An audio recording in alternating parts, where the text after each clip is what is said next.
300 বছর পুরনো মন্দির।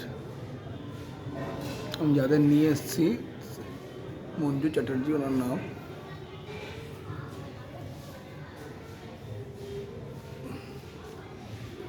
ওনার জন্ম এখানে। বলছি মামার নাম দেখাচ্ছি না, মানে আমার যে মানে এই যে চ্যাটার্জি না মুখার্জি ছিল ইয়ে আমার মামার নাম, যিনি মারা গেছেন অল্প বয়সে।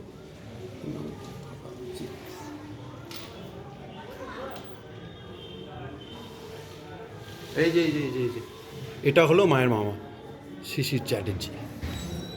মানে তোমার মা এখানেই জন্ম হয়েছে, তাই তো? এই গলিতে বাড়ি ছিল, বাড়িতে হয়েছে না তখন ওই দাইমাদের হাতে। তখন তার ডক্টর ছিল না। 300 বছর পুরনো, আরও বেশি হবে। আরও বেশি।